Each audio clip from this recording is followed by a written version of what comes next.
So the Phillips curve, we're going to learn a lot about it today. So the short run Phillips curve, now what is it? It's an inverse relationship between the inflation and unemployment rates of a given economy.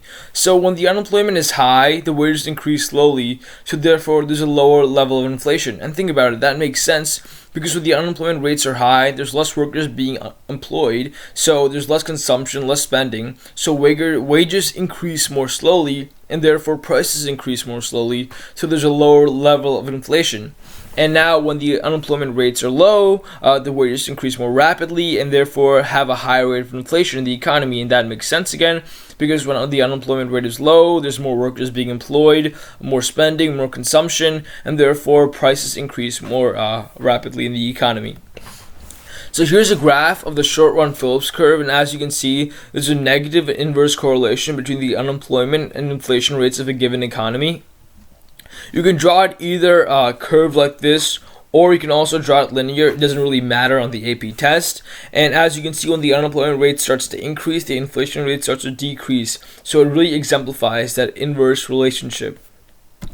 So problems with the Phillips curve. So Milton Friedman, one of the greatest economists of the modern age, had certain problems with the Phillips curve. So he thought that real wages would adjust to the equal supply of labor and the equal supply for demand for labor, which would then create a national rate of unemployment, which is basically the unemployment rate where the economy functions at equilibrium, where it's with its maximum output with its given set of resources and technology and workers.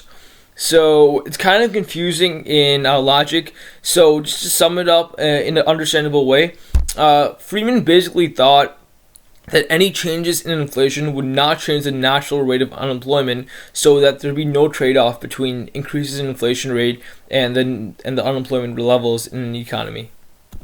So here's the graph of that idea, which became known as the long-run Phillips curve, where there's no trade-off between increased levels of inflation and the natural rate of unemployment, which turns out to be a vertical line. I think it's green.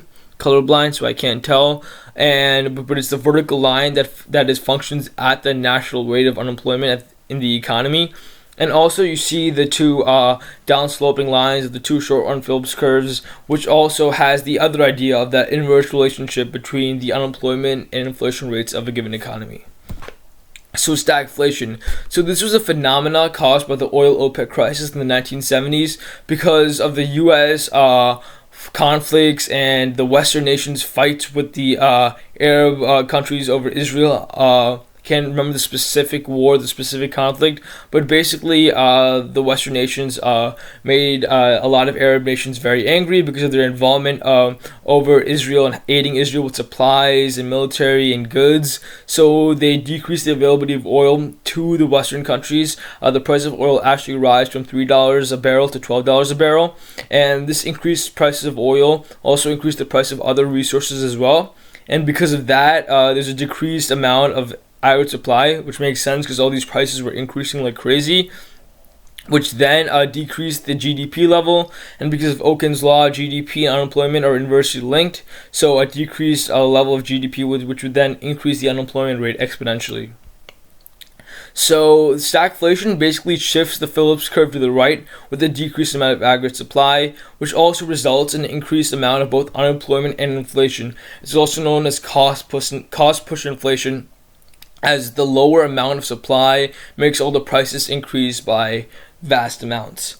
So stagflation is just horrible because it's slow economic growth, but also high inflation rates. So it has the worst of both worlds, as it doesn't have a high economic growth to balance out high inflation rates. It has low economic growth and high inflation rates, which makes it very hard for the economy to recover from a recession. And it's also an effect of a negative supply shock, because as you can see, when there's a smaller amount of goods and the aggregate supply shift to the left, that's a negative supply shock, and it results in stagflation of the Phillips curve.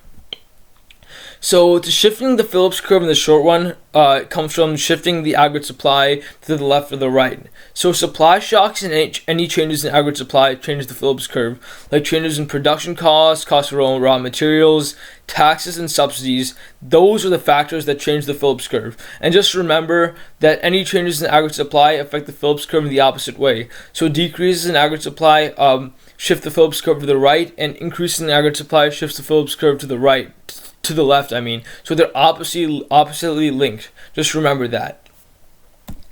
So shifting the Phillips curve in the long run. So the long run Phillips curve does not change at all unless the national rate of unemployment specifically changes, and that would only change with immigration, the working population becoming more skilled, and the labor force becoming more skilled, and new advances in technology.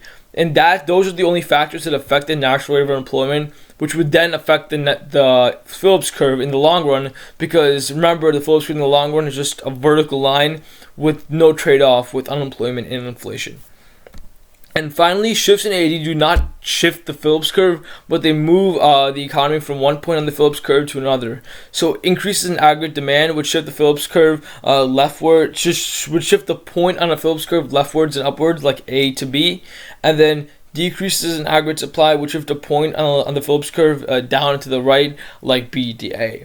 So thank you for watching. I really hope you guys learned a lot, and stay tuned for next time.